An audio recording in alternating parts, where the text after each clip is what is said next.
Hello दोस्तों, आपका RP study के यूट्यूब चैनल पे स्वागत है। आज हम कक्षा 10 की एपी की क्लास 14 है। मतलब एपी की 13 क्लासें हो चुकी है और 14वीं क्लास आज लेंगे। आज प्रश्नावली 5.3 का प्रश्न संख्या 3 देखेंगे। तो चलिए शुरू करते हैं।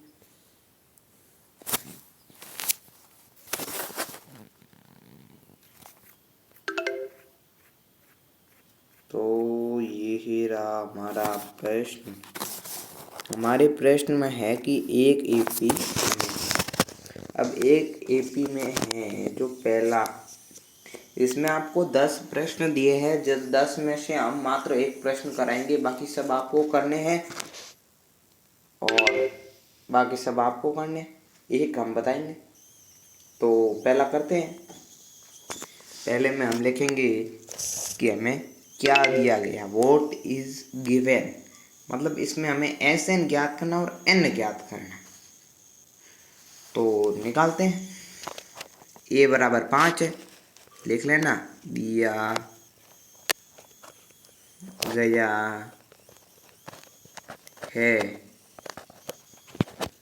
ए बराबर 5 और डी बराबर 3, एन बराबर 50। वो ए एन नहीं है, वो ए एन है, मतलब अंतिम पद।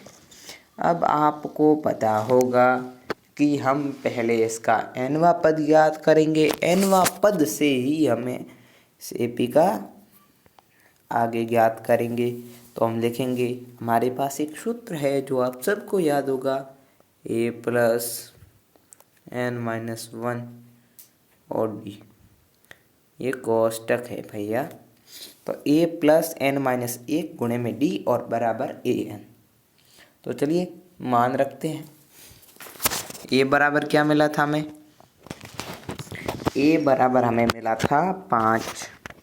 तो रखो 5 प्लस एन का पता नहीं तो एन, ए डी का पता था, डी था 3 और ए एन बराबर 50।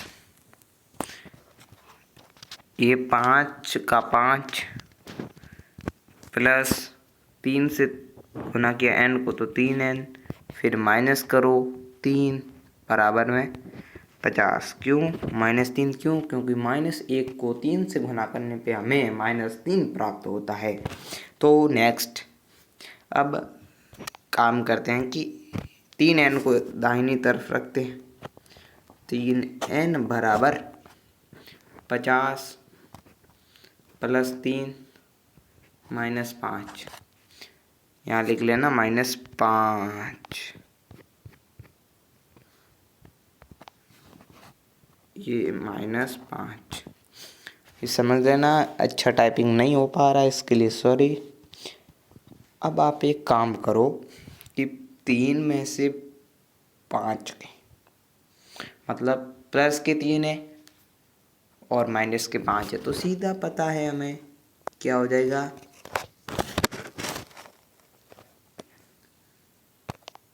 तो सीधा हो जाएगा -2।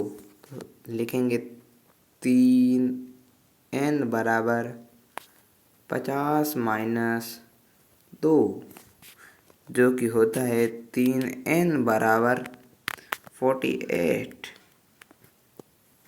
अब काम करो 48 में 3 का भाग जाएगा 16 बार। तो n बराबर तो 16 मिल गया है। अब निकालना है एस एन, क्योंकि प्रश्न में हमें दिया गया था कि ए बराबर 5, डी बराबर 3, ए एन बराबर 50 और एन और एस एन ज्ञात करें। तो चलिए एस एन ज्ञात करते हैं। एस एन का हमने 2 फॉर्मूले लिखाए थे कि एक तो होता है एस एन बराबर n/2 A plus A N. Sorry, हमने लिखाया था ए एन, और ए एन को हम और भी लिख सकते हैं। आपकी बुक्स में कहीं लिखा हुआ होगा एल। देखो ए एन और एल दोनों सेम होते हैं। एल का भी मतलब होता है कि अंतिम पद, ए एन का भी मतलब होता है अंतिम पद। तो यहाँ एल भी लिख सकते हैं, ए एन भी लिख सकते हैं।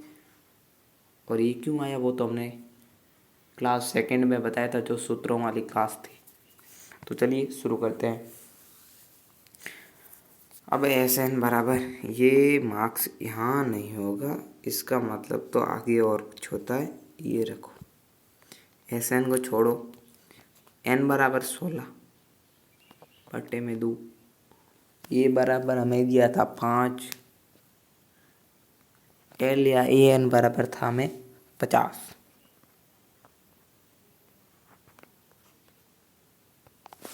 देखो दोस्तों, ये तो कट जाएगा। 16 में से 2 का भाग 8 भाग जाएगा। और साइन तो गुने का है, तो गुना रखो। 5 और 50 होता है 55, और 55 अठे होते हैं 440।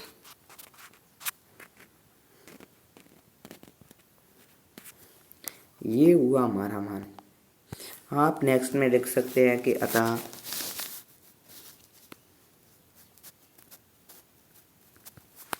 एन बराबर क्या मिला था हमें 16। एस एन बराबर अभी मिला है 440।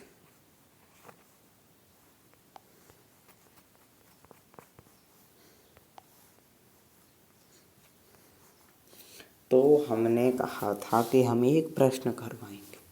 अब हमने एक तो करवा दिया। अब आपका होमवर्क ये है कि बाकी 9 के 9 आपको करने। यदि किसी में कोई भी प्रॉब्लम आ रही हो तो हमें कमेंट ज़रूर करना। हम नेक्स्ट वीडियो में, नेक्स्ट क्लास में उस प्रश्न को ज़रूर ही करेंगे। तो चलिए अगला प्रश्न देखते हैं, जो कि हमें यहाँ मिला है। अगले सारे प्रश्न एक पेज में डाल दिए, बार बार क्या करना। 636 योग प्राप्त करने के लिए एपी के कितने पद लेने होंगे। इस एपी के मतलब प्रश्न में हमें ये दिया गया है कि 636 मतलब एस एन 636 है। और ये जो एपी है इसमें ए और एन मतलब हमें एन ज्ञात करना है। क्या ज्ञात करना है? एन ज्ञात करना है। तो सीधी सी बात है कि हमें एन ज्ञात करना पड़ेगा। तो एन ज्ञात करते हैं। एन ज्ञात करने का सूत्र भी हमारे पास है। तो चलिए शुरू करते हैं। क्या लिखेंगे कि जो हमें दिया गया है। पहले तो मैथमेटिक्स में ये जरूरी है, दिया क्या गया लिख लेना। पहला दिया गया गिवन, आप हिंदी में लिख लेना, हमने इंग्लिश में लिख लिया गिवन। क्या मिला कि एपी बराबर, जो हमें एपी दी गई है वो क्या थी 9 17 25। 9 17 25 यही एपी है। अब इस एपी में ए का मान तो सीधा दिख रहा है 9, डी का मान A2 माइनस A1 17 माइनस 9 बराबर 8। और एस एन 636 यही मिला हमें। तो आगे निकालते हैं। आगे हमारे पास जो एस एन का सूत्र है, जो सूत्र था हमारे पास, आपको याद होगा कि n/2 2a प्लस n-1 इसके गुणे में d बड़ा कोष्टक बराबर में एस एन। ये था सूत्र। तो इसमें मान रखते हैं। n का मान तो है नहीं हमें पता, तो n का मान तो हम छोड़ देते हैं। n/2 n/2 दो ए का मान है हमारे पास 9 और 2 दूनी 9, मतलब 9 दूनी 18 प्लस n का मान हमें ना पता, n-1। डी का मान हमें जरूर पता है। डी का मान हमें प्रश्न में ये दिया गया है कि डी बराबर 8 है। डी बराबर 8 है। एस एन बराबर 636, सीधा ही 636। अब ये करते हैं कि इनको सरल करते हैं। n/2 को तो रखने दो, n/2। अब कोष्टक के अंदर वाला 9 दूनी 18 प्लस, अब जो डी था 8, डी को n से गुना करेंगे दोनों प्लस के 8n, तो उसमें से माइनस का चिन्ह इसलिए लगाया क्योंकि आगे -1 है और प्लस के 8 है, तो इसलिए 8। अब ये हो गया ख़त्म, बराबर 636। अब हम ये करेंगे कि ये तो हमें मिल गया, 18 में से 8 को माइनस कर देंगे, कितना मिलेगा? 10 मिलेगा। तो लिख ले एक स्टेप और, n/2 8n प्लस 10 बराबर 636। ये मिल गया हमें। अब आप एक काम करेंगे, काम ये करना है कि जो हमें प्रश्न में गिवन है बट्टे में 2, इस 2 से इन दोनों को काट दो, बात खत्म। क्या मिलेगा हमें? इसको काट दोगे तो 4n और उसके 5, क्योंकि ये कोष्टक में है तो कोष्टक में सब पे असर पड़ेगा। तो लिख लेना नेक्स्ट स्टेप में 4, सॉरी बट्टा कहाँ से आ गया,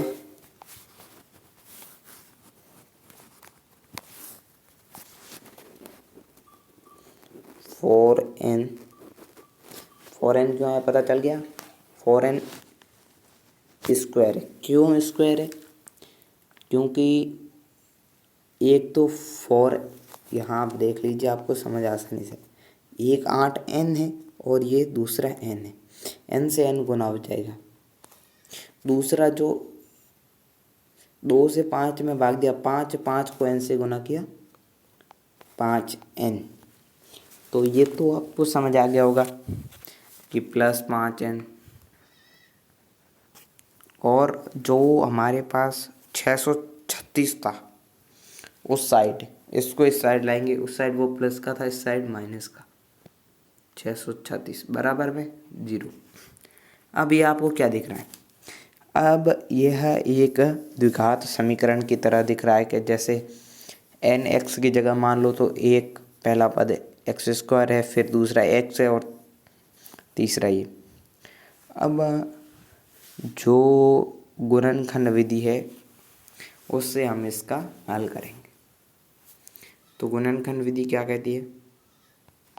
गुणनखंड विधि कहती है कि a को c से गुना करो, मतलब ये a है, इसको c से गुना करो। इसको हम विस्तार से चौथा अध्याय नेक्स्ट लेसन चौथा ही शुरू करेंगे, उस अध्याय में इसको पढ़ेंगे।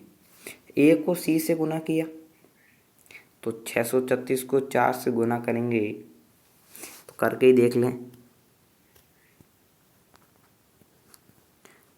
624 इस लगा हासिल का 2, 4 3 12 और 2 14, हासिल का 1, 24 और 1 25, 2544। अब इसका गुणनखंड करो जिससे ये 5n पड़े। तो ये हमने किया है, जो रफ कॉपी थी हमारे, ट्राई किया था तब हमें मिला।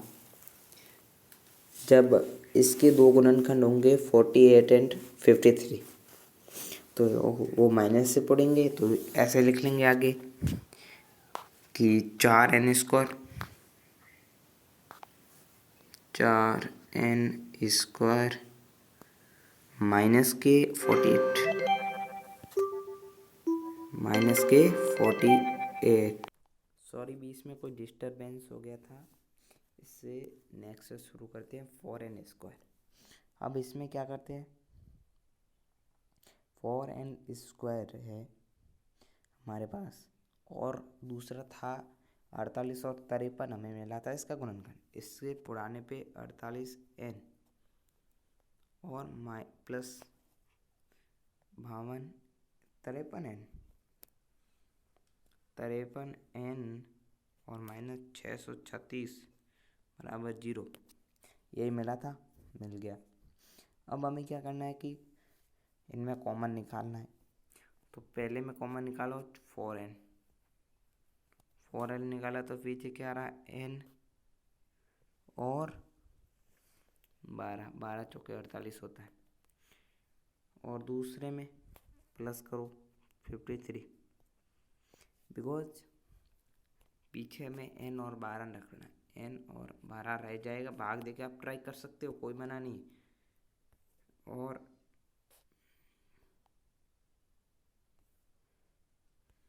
अब देखते हैं जो हमें मिला है। जो कॉमन था उसको पहले लिखते हैं, वो था n -12। दूसरा था 4n + 53, 4n + 53 बराबर, कोई ज़रूरत नहीं है बराबर की। अब दोनों को 0 के समान रखो, n -12 बराबर 0, तो n बराबर 12। दूसरा क्या है, दूसरा है 4n। यदि आपने ये द्विघात समीकरण नहीं पढ़ा तो ये आपको एक बहुत अजीब विधि लगेगी, पर जब इसको आप पढ़ लेंगे तब ये आपको एकदम साधारण लगेगी। नेक्स्ट पार्ट वही है,